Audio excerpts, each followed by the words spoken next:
Buzzer bersama kami tim media Sekolah Indonesia Jeddah. Inilah Ngobras, ngobrol santai. Bismillahirrahmanirrahim. Assalamualaikum warahmatullahi wabarakatuh. Halo Sobat SIJ semuanya. Bersama saya sudah ada Bapak Aji Kusumanto, Ketua Tim Afirmasi Pendidikan dari Pusat Layanan Pembiayaan Pendidikan Puslapdik ya Pak ya. Kita biasa kenal dengan Puslapdik, Kementerian Pendidikan. Sekarang pendidikan apa nih Pak? Masih pendidikan dan kebudayaan. Oh masih ya, Kemendikbud Republik Indonesia. Ini jauh-jauh datang dari Jakarta nih Pak ya. Oke, ini boleh tahu nih Pak, rencana agendanya nih ke Saudi. Sebetulnya agenda kami adalah melakukan evaluasi Pak, karena tahun ini program afirmasi pendidikan baik pendidikan menengah maupun pendidikan tinggi baru rilis nih di Saudi. Dan sebelumnya kan afirmasi pendidikan menengah dan pendidikan tinggi untuk anak TKI itu baru menyentuh di Malaysia, dan tahun ini adalah tahun perdana program afirmasi pendidikan menengah dan pendidikan tinggi untuk wilayah Saudi. Oke, jadi untuk pengevaluasi ya Pak ya. Oke, untuk diketahui afirmasi pendidikan untuk anak TKI ya, ini baru tahun 2024 diberikan untuk sekolah Indonesia di Arab Saudi. Oke, kalau boleh tahu nih Pak, dari tahun ini kan untuk ADEM dari Saudi cukup banyak diberikan kesempatan sebenarnya ya, tapi yang mendaftar mungkin belum sesuai harapan.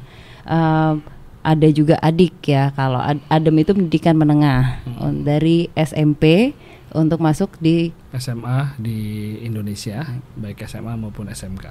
Oke, dan kalau yang adik afirmasi pendidikan tinggi untuk melanjutkan ke jenjang perguruan tinggi. Dan kebetulan untuk afirmasi pendidikan tinggi kami sudah bekerja sama sekitar 100 perguruan tinggi negeri dan swasta yang ada di Indonesia untuk menaungi program afirmasi pendidikan tinggi.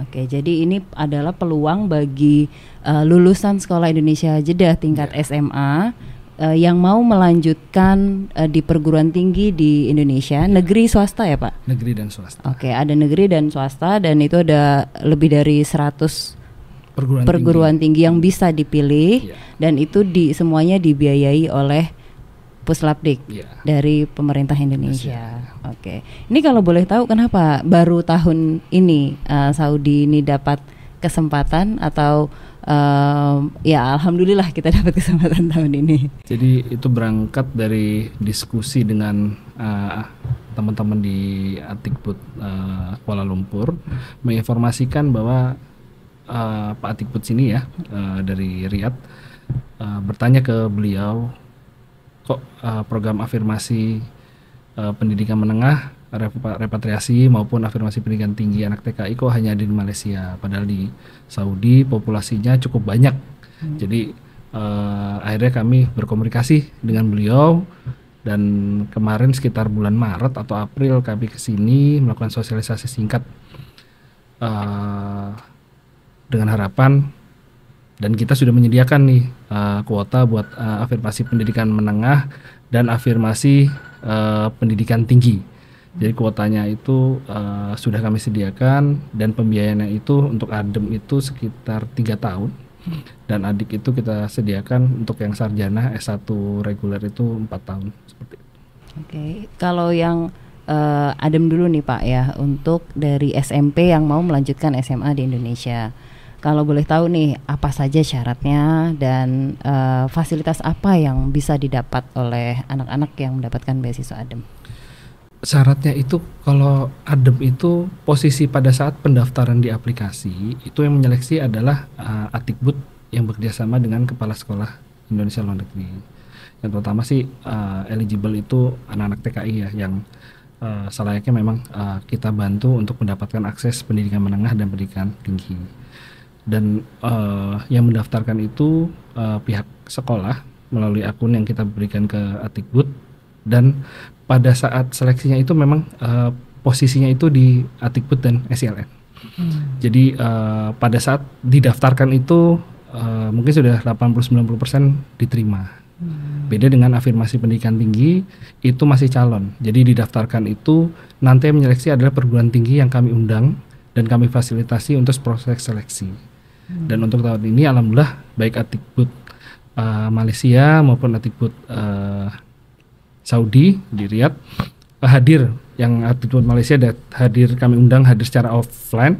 Pak Adikbud Saudi kebetulan berhalangan hadir. Beliau memberikan materi dan memberikan informasi karakter anak-anak di sini kepada calon penerima universitas itu melalui daring. Kita sediakan sesi sebelum proses seleksi itu dimulai. Oke, berarti kalau tahun lalu itu kan kuotanya kurang lebih 50 ya Pak ya untuk ADEM ya? Iya, jadi kita sediakan pertama kan baru mulai tahun ini ya. Yeah. Jadi kita sediakan sekitar 50, akhirnya turun jadi 9 ya. Hanya 9 yang mendaftar mungkin program pertama. Dan untuk yang adik itu alhamdulillah untuk program pertama ini sekitar 58% dari yang daftar itu sudah keterima. Jadi menurut saya progresnya juga cukup bagus untuk yang adik. Tapi yang ADEM menjadi challenge kami sendiri dan teman-teman di SLN untuk menginformasikan baik ke anak-anak maupun orang tua. Oke, baik. Ya, kalau untuk ADEM nih Pak ya di SIJ khususnya ada problem ya ketika mau melanjutkan ke Indonesia dengan status mungkin kependudukannya di sini itu mau tidak mau harus melalui proses keluar ya. Untuk keluar dari Saudi itu ya kurang seperti dideportasi gitu. Nah itu membuat mereka tidak bisa kembali lagi ke Saudi dalam jangka waktu yang cukup panjang. Dan ini yang akhirnya menjadi pertimbangan apakah membuat banyak keraguan gitu untuk melanjutkan ke Indonesia. Kalau dari Puslapdik ini sebenarnya harapannya seperti apa Pak? Apakah yang seperti ini mungkin bisa difasilitasi atau didorong untuk mencoba pendidikan yang lebih baik di Indonesia atau gimana? Jadi sebetulnya izin program adik dan ADEM itu lahir untuk adik itu 2012. ADEM itu lahir di 2013 dan untuk program repatriasi dan anak TKI itu kalau tidak salah lahir itu di tahun 2015 dan 16. Kenapa program adik atau ADEM repatriasi itu lahir? Kalau menurut saya memang itu bentuk kehadiran dari pemerintah untuk memperluas akses anak-anak TKI yang kemarin masih di Malaysia ya untuk mendapatkan kualitas pendidikan yang lebih baik. Saya yakin di Indonesia kesempatan itu terbuka dan kampus-kampusnya juga cukup banyak dan salah satunya kenapa repatriasi hadir itu untuk memutus mata rantai yang sudah terjadi sekian tahun lamanya. Jadi dengan harapan bisa memiliki harapan hidup lebih baik dari orang tuanya kalaupun memang kembali ke sini menjadi tenaga profesional yang diakui legal dan mendapatkan pendapatan yang jauh lebih layak. Mungkin itu harapan dari Puslapdik dan Kemdikbud. Oke, ini berarti kehadiran negara, pemerintah Republik Indonesia untuk warga negara Indonesia yang mungkin sudah berjuang di luar negeri ya Pak ya. Betul. Oke, jadi ini sebenarnya sebuah kesempatan ya. Artinya resiko-resiko yang dihadapi ini insya Allah akan sebanding dengan hasil yang bisa didapatkan ya. Betul. Dan mungkin para orang tua mungkin lebih paham ya bekerja profesional di sini itu pendapatannya seperti apa. Mungkin pengorbanan ini tidak ketemu minimal kan 4 tahun ya sampai lulus ya untuk yang adik, yang ADEM lanjut ke adik mungkin sekitar 3 plus 4 tahun 7 tahun. Tapi setelah itu mereka bisa menuai manfaatnya kalau menurut saya menjadi kehidupan yang lebih baik. Dan dengan posisi sekarang itu anak-anak di luar negeri, saya yakin itu membuat anak-anak calon penerima ADEM repatriasi maupun adik TKI lebih tangguh untuk dan lebih men-challenge dirinya sendiri untuk mendapatkan kesempatan nanti pada saat lulus di adik 4 tahun menjadi sarjana untuk kembali ke negaranya, ke negara tempat orang tuanya itu berada ataupun ke negara lain untuk mendapatkan kehidupan yang lebih baik kalau menurut saya. Seperti itu. Oke, tadi kalau di mereka nanti mau melanjutkan pendidikan di Indonesia, mungkin kebanyakan juga anak-anak ini belum pernah ke Indonesia, Pak. Nah, kira-kira dan bisa jadi mereka punya punya gambaran lain, misalnya bisalah kuliah di Saudi atau kuliah di luar negeri sekalian gitu. Apa nih sebenarnya keuntungan atau apa yang sudah disediakan oleh pemerintah untuk anak-anak ketika mendaftar untuk beasiswa adik nih? Mungkin satu-satu ya kita jelaskan ya dari ADEM ya. Negara itu hadir pembiayanya sampai lulus nih Mbak. Untuk tahun ini 2.200.000 sampai 2.300.000 kalau nggak salah, tergantung SMA atau SMK. Kita biayai per bulan, itu kita transferkan ke sekolah, dan sekolah yang mengelola untuk pengembangan diri, dan nanti di situ ada porsi juga uang saku buat anak-anak selama bersekolah di Indonesia. Dan untuk adik itu kita menanggung UKT-nya sampai lulus 4 tahun, dan biaya hidup itu untuk tahun ini masih 1.250.000 per anak per bulan. Kita transferkan langsung ke mereka. Jadi mereka hanya kuliah, dan untuk UKT-nya untuk biaya semesterannya itu sudah ditanggung oleh pemerintah Republik Indonesia melalui Kemdikbud, seperti itu. Dan menurut saya sudah banyak cerita sukses ya dari Malaysia juga yang sudah sukses melalui program ADEM maupun ADIK. Seperti itu sih Mbak. Jadi banyak cerita-cerita sukses yang sudah berhasil di program afirmasi ini. Oke, berarti mereka melanjutkan ya pendidikan. Kalau yang ADEM nih 3 tahun, semua biaya hidup, biaya pendidikan, pengembangan diri itu sudah ditanggung. Kemudian kalau yang ADEM juga punya peluang ya Pak ya untuk mendaftar di program ADIK. Nah iya, untuk program ADEM ini juga menjadi prioritas kita karena sama-sama program pemerintah, sama-sama prioritas nasional. Kita prioritaskan anak-anak yang lulus ADEM ini untuk diterima di program afirmasi pendidikan tinggi. Dan mereka mendapatkan informasi lebih baik karena berada di Indonesia, dan akan dipandu oleh kepala sekolah maupun guru pendamping sebagai pengganti orang tua. Dan ini mulai bulan ini juga kita sudah berdiskusi dengan Direktorat Jenderal Guru dan Tenaga Kependidikan, sedang memformulasikan untuk asesmen guru-guru pendamping yang akan ditunjuk menjadi pengganti orang tua, karena sebagaimana disebutkan usia anak-anak dari SMP ke SMA itu adalah usia anak-anak mencari jati diri ya, penasaran akan sesuatu, butuh pendampingan lah. Jangan sampai anak itu jauh dari orang tua tapi tidak didampingi secara khusus, khawatirnya malah terpapar hal-hal yang negatif seperti itu. Oke, berarti nanti guru pendamping di Indonesianya itu akan kami baru memulai formulasikan instrumennya seperti apa, disepakati seperti apa untuk nanti kita terapkan ke sekolah-sekolah dengan bantuan Dinas Pendidikan.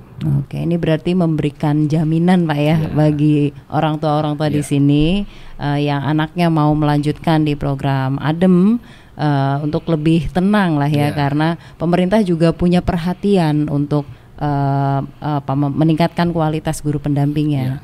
Oke. Baik, ini kalau yang kemarin itu kan ada sekolah untuk program ADEM ya yang lanjutnya di SMA, ada sekolah yang berasrama, ada yang mungkin tidak berasrama, gitu. Kemudian yang juga jadi isu ya adalah di daerah mana, apakah mungkin kalau di sini sekolahnya apakah dekat dengan kampung halamannya atau tidak. Apakah ada kemungkinan nih kalau dari daftar sekolah yang tahun lalu mungkin belum ada di daerahnya, apakah untuk tahun 2025 mungkinkah Pak ada perubahan atau penambahan sekolah yang lebih dekat dengan kampung halaman? Itulah salah satu dasar ADEM repatriasi adalah memulangkan kembali ke daerah asal ya. Jadi jangan sampai anak-anak yang dari lahir di luar negeri tidak tahu daerah asal usul leluhurnya. Jadi kami berupaya memang mengembalikan. Untuk tahun ini beberapa contoh karena pesertanya banyak dari Malaysia ya, banyak yang kembali ke kampung orang tuanya seperti di Sulawesi Selatan, di Nusa Tenggara Barat, Nusa Tenggara Timur seperti itu, ataupun Jawa Timur, Jawa Barat dan sebagainya. Untuk usulan itu bisa diusulkan juga ke kita. Nanti mungkin dikoordinir Atikbud ya, berdasarkan pemetaan masing-masing data potensi anak-anak yang akan ikut ADEM, baik dari SIJ, SIM maupun SIR, itu bisa dipetakan. Nanti bersurat ke kami. Nanti kami akan berkoordinasi dengan Dinas Pendidikan Provinsi dan Dinas Pendidikan Provinsi akan memetakan sekolah-sekolah yang berada di daerah tersebut. Jika memungkinkan ya bisa diaplikasikan tahun depan, kalaupun juga tidak mungkin tahun depannya lagi seperti itu. Oke, baik. Ini kalau misalnya masih ada orang tua atau murid ya yang pengen tapi ragu-ragu atau masih takut gitu, apa nih Pak yang bisa untuk meyakinkan gitu bahwa sebenarnya ini program yang sungguh-sungguh serius ya, dan sebagai salah satu cara negara untuk hadir memberikan dukungan pendidikan bagi anak-anak TKI. Menurut saya sih hal yang wajar ya, karena anak-anak itu kan baru lepas lulus SMP tiba-tiba boarding jauh dari orang tuanya ya, itu khawatiran itu timbul. Tapi izin kami menjelaskan, di sini itu yang menjamin bukan saya pribadi, tapi kan pemerintah Republik Indonesia. Jadi anak-anak yang akan mengikuti program afirmasi pendidikan menengah itu akan mendapatkan haknya sebagai warga negara Indonesia, akan dijamin dan dibimbing untuk lulus di program afirmasi pendidikan menengah dan dipersiapkan untuk masuk afirmasi pendidikan tinggi. Karena sejatinya program afirmasi pendidikan menengah itu lahir merupakan program feeder persiapan untuk masuk ke afirmasi pendidikan tinggi. Salah satunya seperti itu. Jadi di sana tidak akan dilepas, walaupun sekolahnya tidak berasrama, nanti akan disesuaikan dengan kondisi di sana atau mengikut ke guru pendampingnya sebagai pengganti orang tua, atau tetap dikoordinir oleh sekolah. Tetap anak itu akan dimonitoring oleh sekolah, tidak dilepas seperti layaknya kayak anak-anak kuliah ya, itu kan nyari kosan sendiri. Tapi pada saat anak-anak afirmasi pendidikan menengah tetap di bawah naungan sekolah, akan diberikan fasilitas terbaik yang bisa dilakukan sesuai dengan kemampuan sekolah seperti itu. Dan kami menunjuk sekolah-sekolah itu bukan tanpa dasar, berdasarkan rekomendasi Dinas Pendidikan Provinsi mengusulkan ke kami, dan setiap tahunnya kita mengadakan evaluasi sekolah mana yang tetap layak untuk diusulkan sebagai penyelenggara program afirmasi pendidikan menengah, dan sekolah mana yang perlu dievaluasi atau dipospon dulu untuk menerima siswa baru sampai kondisinya siap untuk menerima siswa afirmasi pendidikan menengah seperti itu. Oke, kalau tadi dari ADEM itu kan dipersiapkan untuk juga dapat adik ya. Kalau misalnya lulus adik nih Pak, kemudian dia berprestasi, punya performance-nya baik selama kuliah, itu ada lanjutannya lagi mungkin. Sampai saat ini sih afirmasi pendidikan tinggi masih fokus di S1 ya. Mungkin beasiswa S2 kalau saya yakin kalau berprestasi bisa juga lanjut ke beasiswa yang disediakan pemerintah. Contoh beasiswa yang ada di LPDP itu kan beasiswa kompetitif ya menurut saya dan baik. Dan anak-anak itu saya yakin mampu sih. Mungkin pesan saya pada saat baik sekolah di ADEM maupun berkuliah di ADIK, terus memperkaya portofolio dengan pengalaman berorganisasi maupun proyek-proyek yang mendukung penambahan pengalaman di portofolio. Karena hal itu yang menjadi pembeda pada saat baik masuk ke dunia kerja maupun akan melamar beasiswa di jenjang berikutnya seperti itu. Oke, ini mungkin terakhir nih Pak ya, terakhir. Ini anak-anak seperti apa nih Pak? Artinya yang diharapkan sebenarnya oleh Puslapdik, oleh pemerintah Indonesia. Mungkin ada orang tua yang anak saya masih manja, atau saya mungkin khawatir tidak bisa berkompetisi dengan yang di Indonesia gitu, atau sebenarnya yang diharapkan itu anak-anak yang seperti apa nih yang nantinya menjalani mendapatkan beasiswa ADEM dan ADIK? Saya yakin sih anak-anak yang tumbuh di SLN itu anak-anak yang tangguh. Jadi mereka bisa beradaptasi di negeri orang. Saya yakin bisa beradaptasi di negeri sendiri. Dan kami hanya memberikan akses. Dan selama ini juga anak-anak yang ikut baik ADEM repatriasi maupun ADIK repatriasi ADIK TKI, mayoritas anak-anak itu berprestasi dan kompetitif di kampusnya masing-masing. Jadi menurut saya itu bukan menghalang. Dan untuk saya tekankan sekali lagi untuk yang ADEM itu karena usianya usia sekolah, tetap didampingi oleh guru pendamping, tidak dilepas. Beda dengan halnya ADIK TKI ya. Karena usianya juga cukup dewasa dan biasanya memang tidak mau diatur. Contoh misalnya kayak masuk asrama, kalau bisa di luar, misalnya seperti itu, itu lebih sudah dewasa ya. Tapi untuk yang adem itu dalam pengawasan, dan pengawasan itu berlapis, tidak hanya berhenti di guru pendamping. Di atasnya guru pendamping ada kepala sekolah, di atasnya kepala sekolah ada dinas pendidikan provinsi yang menaungi program afirmasi pendidikan di provinsi tersebut. Oke, baik ya. Jadi intinya anak-anak sini insya Allah ya, anak-anak SLN ini sudah teruji lah ketangguhannya, insya Allah bisa beradaptasi. Oke, mungkin terakhir nih Pak, dari Bapak, kata penutup nih dari Pak Haji. Sebetulnya mungkin izin kepada Bapak Ibu, orang tua maupun adik-adik yang ada di sekolah Indonesia yang ada di Saudi ya. Mungkin ini kan Jeddah ya, mungkin untuk berlaku juga untuk umum.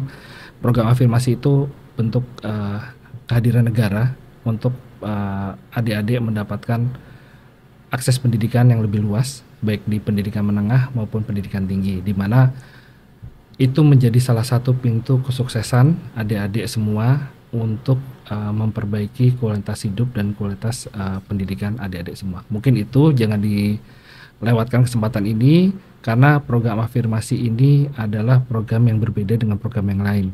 Contohnya masuk perguruan tinggi,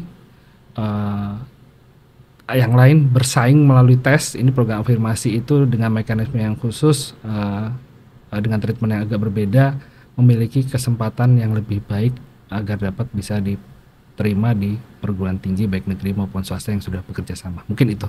Oke, baik. Terima kasih banyak Pak Haji sudah meluangkan waktunya untuk kita semua. Semoga apa yang kita sampaikan pada hari ini bisa menginspirasi ya, mendorong baik orang tua maupun anak-anak yang untuk membuka peluang pendidikan yang lebih tinggi melalui kehadiran negara di sini melalui beasiswa Adem Adik dari Puslapdik Kemendikbud. Terima kasih atas bincang-bincang hari ini, semoga bermanfaat untuk kita semua. Assalamualaikum warahmatullahi wabarakatuh. Waalaikumsalam.